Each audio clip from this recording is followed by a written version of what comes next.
Olá, iniciando aqui mais uma mini aula sobre terraplanagem, projeto e execução. Uma mini aula que foca no empreendedorismo geotécnico da terraplanagem. Portanto, qualquer um pode estar se beneficiando com essa mini aula. E mais, estamos disponíveis no workshop todos os dias úteis das 16 às 17. Vamos lá. Execução de aterro controlado. Olha, aterro tem que ser controlado. Existe norma determinando que nós temos que seguir esse caminho. Aterros controlados para terraplanagem. E aqui está uma foto onde está uma primeira etapa, então, de terraplanagem, onde o caminhão que foi buscar esse solo num determinado local, numa escavação, ou fruto de uma escavação, cuja camada deve ser conhecida em termos de parâmetros geotécnicos, resistência, deformabilidade e permeabilidade, para que a gente saiba dirigir um bom uso para essa camada que vai ser construída de terraplanagem. Controlada. O primeiro controle que se pode falar é da espessura da camada. Notem que o caminhão não tem jeito, ele espalha aos montes. Então, através de uma outra máquina, uma motoniveladora, trator de esteira, a gente pode e deve e temos que espalhar esse material. Mas espalhar como? Espalhar de tal forma que a camada tenha um, um controle de espessura. E o controle de espessura é de camada solta. Portanto, esse solo que eu estou utilizando para fazer a obra de terraplanagem, ele deve ter um acerto de umidade. E como que é esse acerto de umidade? Na verdade, nós temos uma umidade na escavação, há um transporte, há uma perda de umidade, dependendo do sol, chuva, eu tenho que esse solo chegou com uma certa umidade na praça de compactação, ele, como vocês viram, os montes foram feitos, foi espalhado, e aí nós temos a operação com trator agrícola, grade de disco, onde que ele está sendo ou seco, porque está muito úmido, ou está sendo homogeneizado, porque foi colocado a água nessa camada. Né? Aqui uma outra cena mostrando esse acerto, então, de umidade. Então, eu tenho que saber a umidade no empréstimo, no material de origem, antes da escavação, tem que ver o que é que perde de água, mais ou menos, depende se está em estado chuvoso, ou não seco, muito seco, que está rapidamente perdendo água. E tenho que corrigir isso. Corrigir significa colocar água ou tirar água. E quando eu tiro água, eu tiro pelo processo da grade de disco e tenho que, então, ficar acertando essa umidade. É isso que eu quero destacar mais nessa mini aula. Esse acerto de umidade é indispensável, mas ele começa no planejamento geotécnico e terraplanagem, começa a saber as camadas que eu tenho lá no empréstimo, na jazida, né, ou na escavação obrigatória, para poder, então, colocá-lo de forma assertiva e controlar essa umidade. Mas não é só a umidade que nós controlamos, né? Nós temos, como eu já falei, controlar a espessura. A espessura deve ser de 20 a 25 centímetros de camada solta, né? E devemos colocar cruzetas. Você está vendo o homem colocando cruzetas para, em função de uma praça que está horizontal, determinar a espessura da próxima camada. Então, ele veio aos montes, ele foi espalhado, e quando foi espalhado eu tenho esse controle da cruzeta para ver a espessura, tá?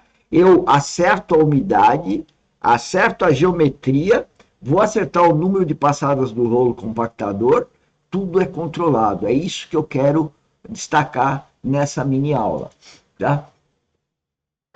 Em termos de apresentação, nós acabamos, mas eu gostaria de enfatizar, então, esses controles. Né? Primeiro, controlar a umidade na área de empréstimo, na jazida.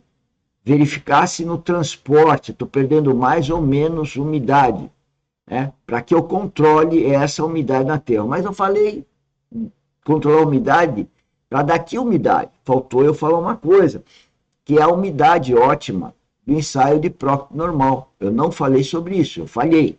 Né? Então, eu tenho que, da área de empresa, quando eu falei umidade, faltou eu falar de Proctor normal. O ensaio de Proctor normal, ou também chamado de ensaio de compactação, é aquele onde que eu sei qual que é a umidade ótima, em outra mini aula nós vamos falar sobre isso, qual que é a umidade ótima e qual que é o peso específico seco máximo. Então, eu quero compactar esse solo num grau de compactação, ou seja, muito próximo da densidade seca máxima, que é onde tem as melhores propriedades de engenharia, e na umidade ótima. Você tem que ter esse casal de informação acertado. Vocês vão ver numa outra mini aula que eu vou falar do ensaio de compactação e essa zona onde que eu tenho que acertar a umidade e o peso específico do solo para ter um grau de compactação adequado. O fato de fazer isso, per si, e veja que aí nós temos que colocar uma tecnologia que muitos não aplicam, tá? Nós temos uma outra questão, que é, será que esse aterro, construído então dentro dessa região, que foi especificada com grau de compactação e desvio de umidade, ele está adequado? Não sei, porque tem mais uma coisa para verificar. As propriedades de engenharia desse aterro. Então eu fiz essa avaliação no projeto e eu tenho que ratificar. Em outras mini aulas, nós vamos falar que esse aterro, ele tem que ter uma propriedade de resistência, deformabilidade e permeabilidade, depende do uso dele. Se é para pavimentação, se é para uma barragem, se é para um aterro de uma estrada, enfim, de acordo com a resistência que eu tenho que ter dele, de acordo com a deformidade que eu possa ter desse aterro, e de repente do CBR, que é o dimensionamento de pavimento, eu vou adequar tudo isso ao aterro que eu vou fazer. Por isso que nós temos que fazer um planejamento geotécnico de terraplanagem, sabendo a origem, sabendo as propriedades na origem, sabendo as propriedades que vai dar no aterro. Isso eu posso fazer tudo e devo fazer em laboratório, tudo isso é normalizado, de tal sorte a fazer o controle adequado de aterro. Então, fazer um aterro não é só jogar o solo e passar por cima. Não, é muito mais do que isso. Tá? Então, assistam às nossas mini-aulas, se inscrevam no grupo do WhatsApp para tirar dúvidas e, principalmente, e também lá no canal YouTube, onde tem as gravações de dicas técnicas.